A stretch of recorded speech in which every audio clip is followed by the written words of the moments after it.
À mes frères et sœurs de Bunagana et de Rutshuru, je vous renouvelle une fois de plus ma compassion et ma sollicitude et vous rappelle que vos souffrances sont les miennes, vos pertes de biens sont les miennes, vos deuils sont les miens, vos larmes sont les miennes aussi. Je suis de cœur avec vous et je ferai tout ce qui est possible pour que ce genre d'agression, plusieurs fois larvé en mouvement de rébellion, s'arrête un jour de manière définitive.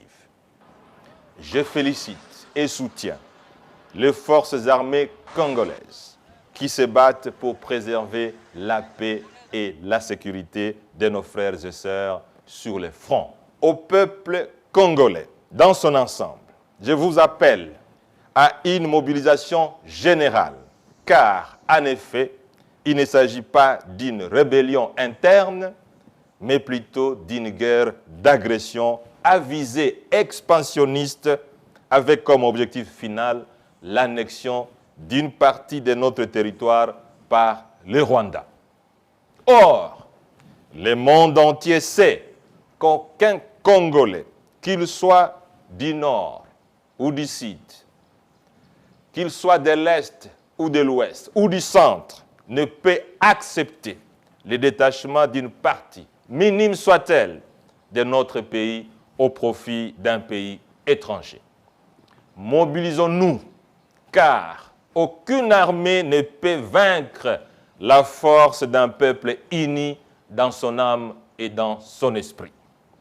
Tout en restant vigilant, je vous exhorte donc à ne pas tomber dans le piège de l'ennemi.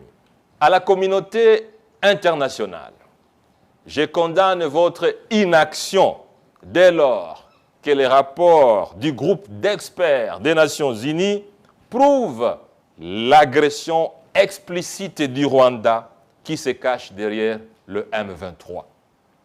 Je vous exhorte, communauté internationale, ainsi d'assumer la responsabilité qui est la vôtre en dénonçant ouvertement l'agression rwandaise et en exigeant le retrait sans délai de ces troupes agissant via les M23. Et c'est conformément aux exigences de la Charte des Nations Unies. Il en va de la crédibilité des Nations Unies et de leurs responsables. Au gouvernement congolais, je rappelle que les forces armées constituent le meilleur moyen de protection et de défense de l'intégrité territoriale d'un pays. Toutefois, faut-il le souligner, pour leur efficacité, elles ont besoin d'un leadership et d'une gouvernance de qualité.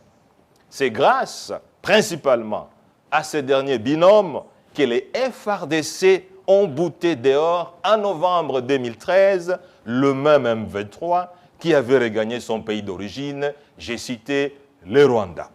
J'étais alors Premier ministre.